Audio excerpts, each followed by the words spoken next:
Hello and welcome to Korthos village, a peaceful scene and the start of so many epic adventures. And let me introduce you to Fools, no, not Fools, Purple, the favoured soul. So what did I come up with a name for this series? Purple is the chosen one because apparently the favoured souls are the chosen of the gods. So can I do a bit of a closer? You can't quite see there. How do we? Oh yeah. Now the first thing I want you to notice the exquisite hairdo here, carefully selected. It's the first time I've been able to have purple hair, so I thought I'd go for it. And then here I've chosen the biggest tail possible, so we could fall back on this spiky attachment at the end with the gold rings, in case we get into some sort of trouble. We're wearing our commemorative cosmetic here, 17th anniversary armour, complete with +1 armour class, no less. I had to laugh. My main character, Fools, has more armour class at level 1, something in the region of 40, than this poor character did at the cap last time. I think he had 38, didn't he? So that just goes to show how bad his armour class was, my god. Wagon, if you're listening, you mentioned you can't go wrong with the favoured soul. Well, I've gone wrong from level 1, so I think challenge accepted. What did I do wrong? I forgot on the skills side to add any tumble, so I must do that next level up. And the second thing, I made the mistake of throwing away the longsword I got as a reward from the beginning thing with the Jeets on the island there. And I thought to myself, oh, it'll be easy. I'll just go into one of the starter quests in Korthos and we'll make use of our Nimbus of Light, and we'll choose another Nimbus of Light spell-like ability from the favoured soul enhancement tree, which I did. And I went in there with my maximised spell-like ability, and it was doing less than 10 damage per hit, comfortably less. And the little one without maximise was doing something like 2. And I was thinking, we could be in here for some time. And it was about then I realised I'd messed up completely. And you really want some kind of a weapon to swing for these early times. Or, as I'm sure you folks will be quick to point out, a hireling. Sit down. I did use the barbarian hireling to very good effect in the Kenneth crystal, because otherwise that was never going to get done. And I was despairing, with this low damage, because I equipped him a short sword, and I thought, this is just not going to work, this, because the damage on that was feeble as well. I thought, what am I going to show him for a level 1 quest? I even thought of going into the harbour and just doing the box quest and waffling for 5 minutes while the quest completed on its own. It was that bad. And then the saviour came in the form of the Fey Dark tree, and this marvellous illusory weaponry, which it says here, well, this is something I'd like clarification from you good folks if you happen to know. It says the shadow blades may use your charisma for their attack and damage. I'm assuming they do, because they're doing a heck of a lot more damage than anything else I've managed. I'm assuming they use it anyway without needing to take this enhancement and that enhancement for charisma to attack and damage. I'm assuming those would be for a standard weapon, not the shadow blade. So that's what I've been doing in these early quests. I've only done 2 or 3, I've been summoning the Shadow Blade. We're using a little shield because we're allowed to as a favoured soul. They have a proficiency with everything except for Tower Shield. I've got 1 point in Tiefling because he has 1 racial point, and that's giving our weapon attacks a little bit of fire damage. Every little bit helps. And the other points I've put into War Soul for now to get this trance ability based on our charisma, so more attack and damage from our charisma score, which as a favoured soul is being high. Now I had the choice to go charisma or wisdom based with the favoured soul. I chose charisma because the tiefling looked to have some good synergies. All in the cores we've got fire spell power and also charisma, and there's some nice things further up. We've got fire crit chance, and we've got this awesome scorch ability, which I would like to get my little hands on as soon as possible, and throw some meta magics on and see how it can do. I'm hoping that might carry us for a level or two, so I won't have to keep swinging the weapon, but we'll see. So yes, charisma based. Our starting stats were the tiefling gets 2 extra on charisma anyway, so we were 20 charisma, 12 int and 18 con. Everything else was the base level of 8. What you're seeing here is the I think, where have we got the extra 4 from? Oh yeah, two from the tome. He has a universal tome which is giving at the moment +2 on all abilities. 2 from the ship buffs, and he has a piece of equipment that's giving 1 charisma. Now I'm noticing straight away, I guess some of this must come from the shield, does it? Oh yeah, there's a nice chunk of defense there coming from that shield, which I'm liking, although I'm hoping that once we can convert to a proper caster, I can revert to type and just stay away from the things and mash them from distance, not like we did in Purple's last life and have to rely on PRR and MRR. So I'm hoping not to have to use a shield for too much longer and swap that for some kind of caster stick, which should be far more useful to us. Gear wise, as last time, these are just the basic sit down the basic things I've acquired from the Borderlands in past lives. Or that was a 5 hit point thing from one of these Korthos quests. But the nice thing about these, the little bonuses they're giving is okay, I suppose, but the Mythic and Reaper bonuses, if you're lucky, are really nice on these low level things. That one, for example, is giving 2 separate bonuses there, so that's lovely. Boots for speed, because low speed just absolutely sucks. And everything else, or the Diamond of Charisma is particularly nice on this build. Everything else is basically just there for the Mythic and Reaper boost that it's giving. Aside from this, now if you followed the last life at the start, you'll have seen this one before. This is a Canis crafted item, really nice. Invulnerability is giving DR5 to start with in these early quests. Now it quickly outlives its usefulness, because I'm led to believe that very quickly all monsters have some form of magic attack, so we'll bypass that. But in these first little quests where they're not doing too much damage and you want to reduce the incoming damage, that's lovely.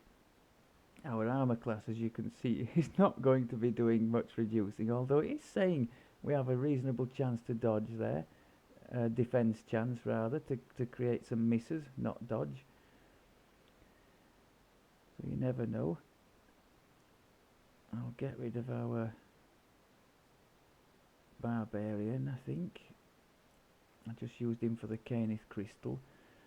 So yes, this piece is really nice. We've got a Sapphire of Light fortification in there to protect some against critical hits, which can be worn from level 1, giving 25% extra fort. And we've also got Fearsome on there. I don't think there's a save for that, or if there is, it's quite a high one, because most people who hit us are going to be running off with the purple fear sign over the head. So we can't, if we get surrounded, it's quite good for stopping people from just beating us up incessantly. That's it for the gear. Now let's tell you where we're at with the past lives and the feats and what have you. What's the best way to do it? Oh, yeah, so the epic past life now, we're up to 3 on brace. I took 1 more brace last time.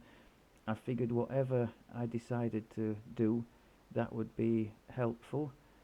3 on saves is really nice, and as you can see, we're starting with a nice little bonus now to our saves. We're not undead anymore, so we do need to pay attention to the will and fortitude, unlike last life, as Wagon quite rightly pointed out. Undead are immune to most of the things, the holds and the negative type stuff that would require a fortitude and will save, but not this time. So that's the epic things. We've got our 1 purple dragon past life, which gives that little sprint boost, and the heroic ones, just to bring you up to speed with that. So the last one was a big deal, especially for this life or any caster life in future, the wizard one. So for 2 reasons, we're getting +2 spell pen, which isn't bad. Maybe not as significant on this life as it was on the last one, of which more later. But we're also getting the option to choose the past life wizard as an active feat, which gives +1 DC on all spell schools, and that's really nice. So I might well be choosing that somewhere along the line here.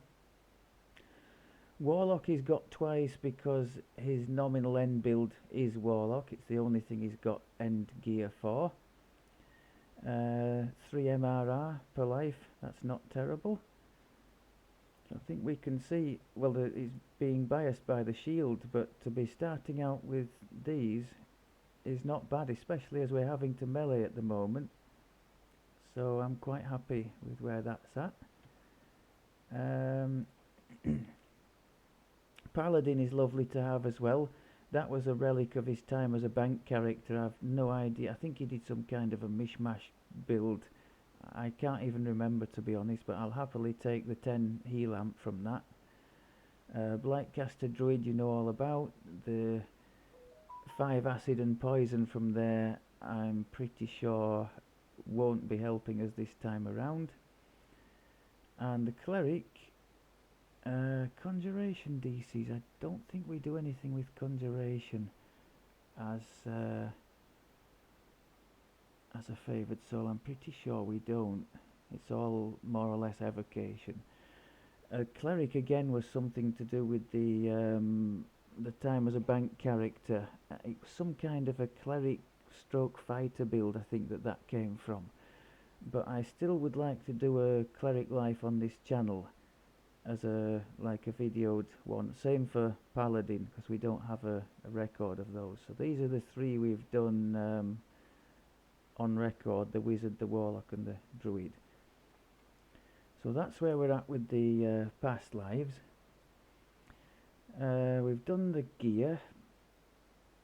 What have I got spell wise? Yeah, spell wise I took Night Shield, very nice for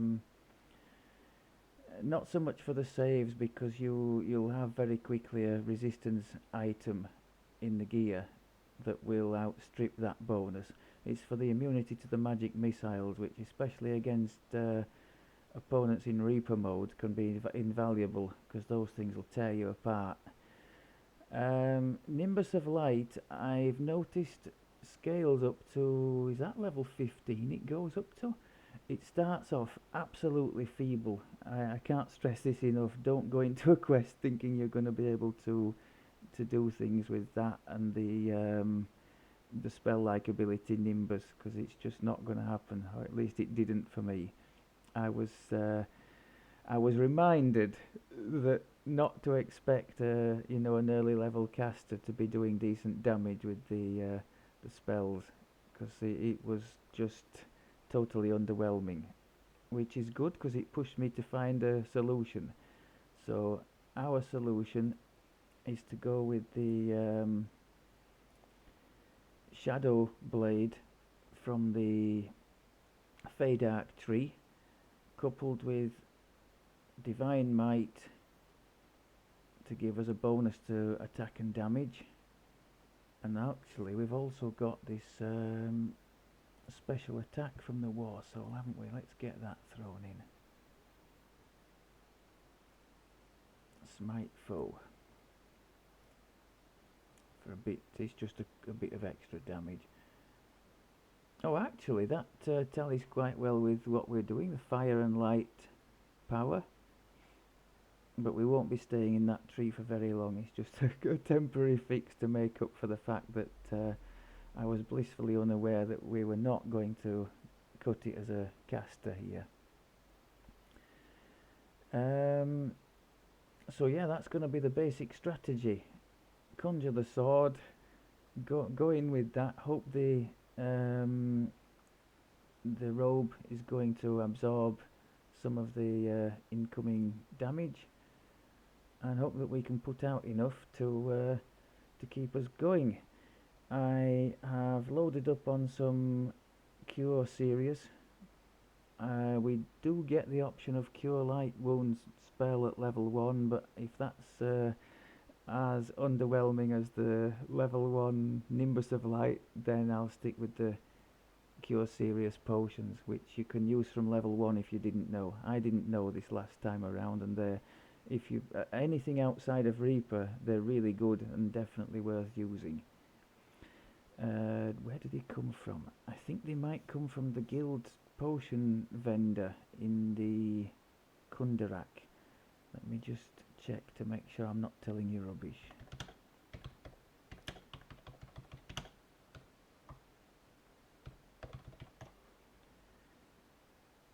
Potion of Cure Serious Wounds.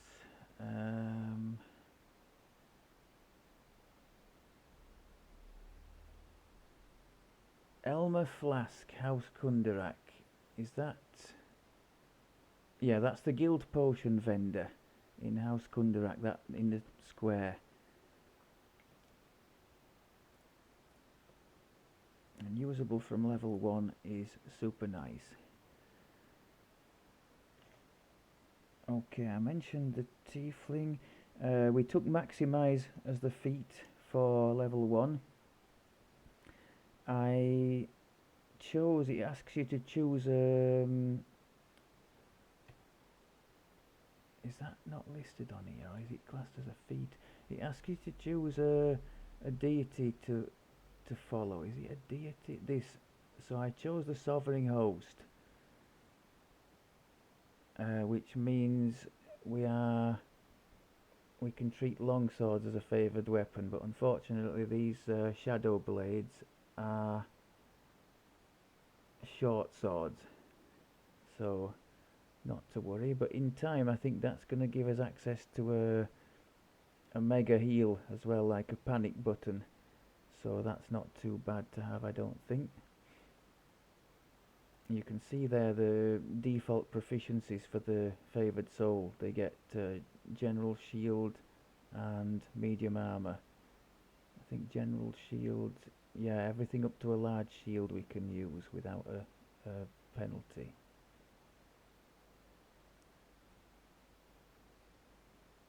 Okay.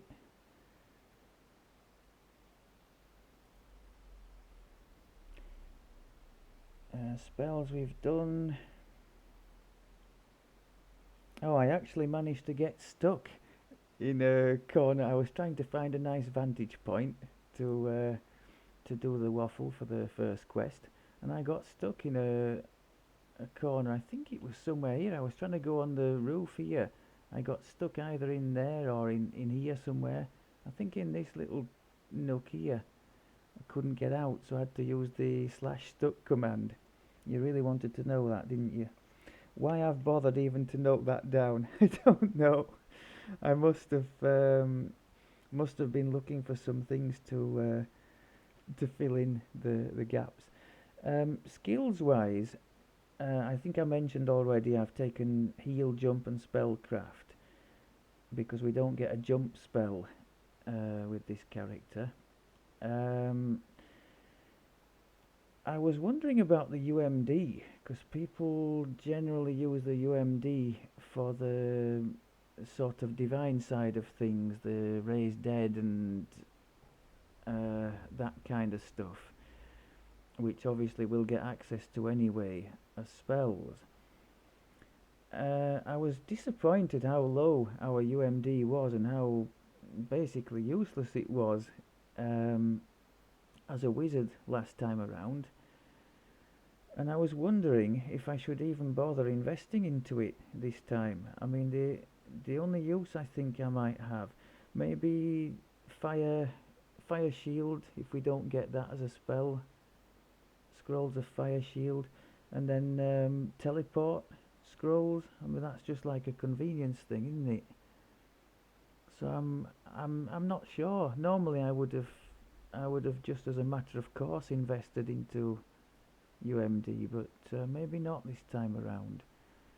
He doesn't have a tome or anything helping him on the UMD side, and I don't think we can see how low his skill is in that because I haven't put anything into it yet. Although it is a charisma based skill, so maybe I should at least put something in there because his charisma is what we're focusing on anyway. Yeah, I think decision made. All it needed was a little bit of thought, what didn't it?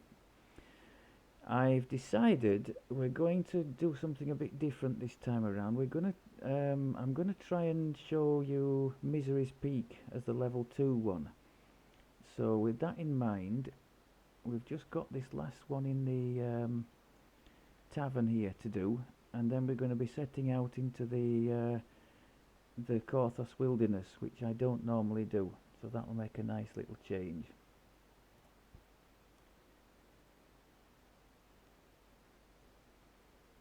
Okay, so you're going to get to see the summoned Shadow Blade in all its glory. I've got some potions of heroism for 2 bonus on attacks and saves, which is nice.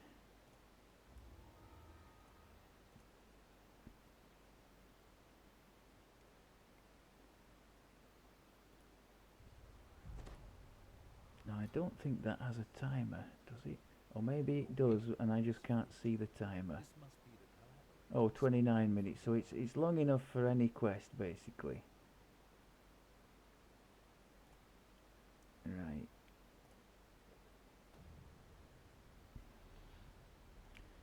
Activate the boots, and mustn't forget this Divine Might boost. That's the one use I'll be making of our spell point pool. And also this Smite Foe. Let's put that on the other side so we keep using it.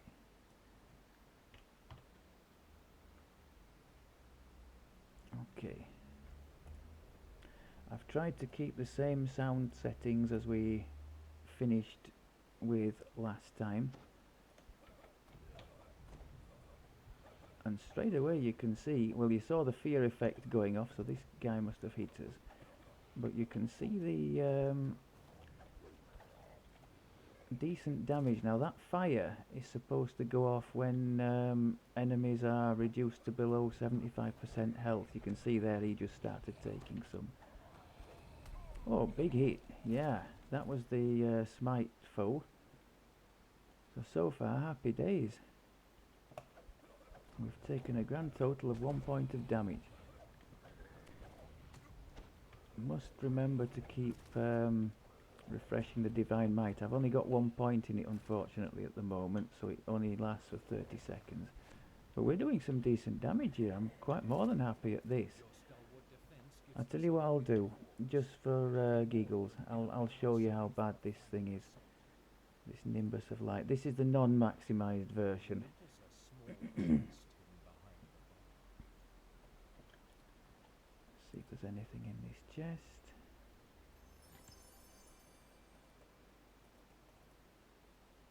That's me being selective. Wonders will never cease. So, spell going in now, 4 damage. Less than prolific, I think you'll agree.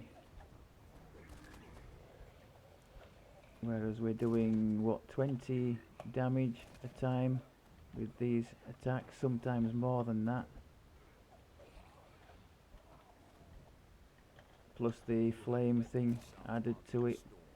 So there's just no comparison. Absolutely no point doing the spell at the moment. But this Fey tree, more by luck than judgment, because it just so happened to be a charisma thing, is really helping us out. Reed, getting me out of the hole I'd dug for myself.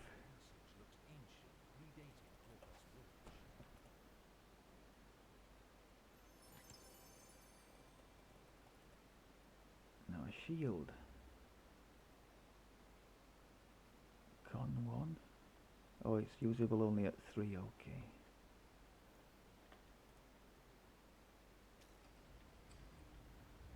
Don't forget your little boosts.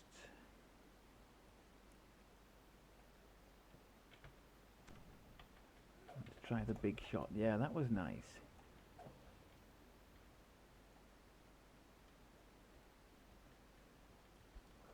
So on any charisma based build, these shadow blades can carry you more than handily in the opening exchange, as it seems.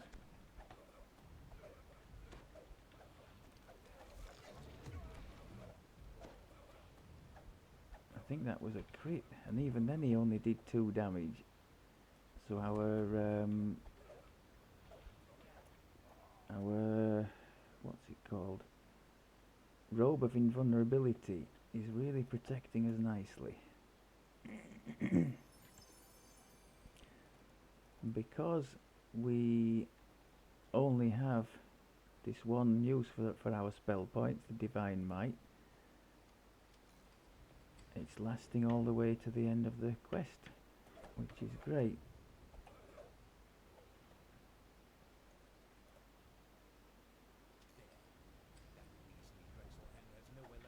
Let him have it.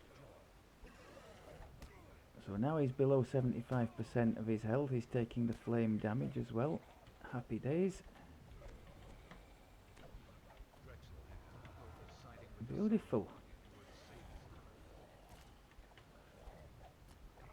It makes me very pleased I took the time to, rather than diving straight in, I took the time to see what was going on first. Avoided me a really embarrassing moment in the quests where we would have been forced to recall and try something different. Bastard sword, no, that's no good. No, I think it's going to be good to stick with this this shadow sword strategy until such time as we can get a spell worthy of the name. I'm going to try to get enough points. I'll stick with this for now, and I'm going to try and get enough points to unlock this ash thing. But you need 10 points spent for that, so that's going to be towards the back end of level 3, I think. But if we can get that with a fire caster stick, and maybe I'd keep a shadow sword in the other hand for some melee. Maybe that could be a thing. I don't particularly want to, but if that's the way forward, I will consider it. Or maybe we could just go on the back of this. If we put 3 points in there, spell cost 4, we could have empower and maximize on it. And what's the cooldown? Cooldown 10 seconds. I think that could make quite a mess, but it is it's based on your character level, so maybe like this Nimbus thing, it might be a bit lukewarm at earlier levels. We can try for nothing anyway, can't we? And I can report back on that. I think the biggest draw of that, well, it's a nice AoE for earlier levels, but the biggest draw is this enhancement here, which either increases fire damage if they're already able to be damaged by fire, or makes things vulnerable for a brief time to fire. I think the increased damage, it says in the wiki, lasts for 20 seconds, which is nice, but the vulnerability you only get, the vulnerability to fire is only for 5 seconds, so you've got to be quick with your follow-up for that one. That's what I've read. Okay, given the off-screen antics when this live started, I am more than happy with how that went. Is there a long sword in here? That's a long sword. But I don't believe that will be any better. In fact, I think it'll probably be a lot worse than our Shadow Blade, because our Shadow Blade is using Charisma for hitting damage, so I'll not be bothering with any of that. Right, I will be taking level 2, adding a few nicer items of gear, and I will see you shortly for the Misery's Peak. Now, it's been a long time since I've done that, but I know it's quite an epic for a low level adventure, so hopefully that will be a good one to do. Thank you very much as always for looking, and I look forward to sharing this latest adventure with you all. Take care.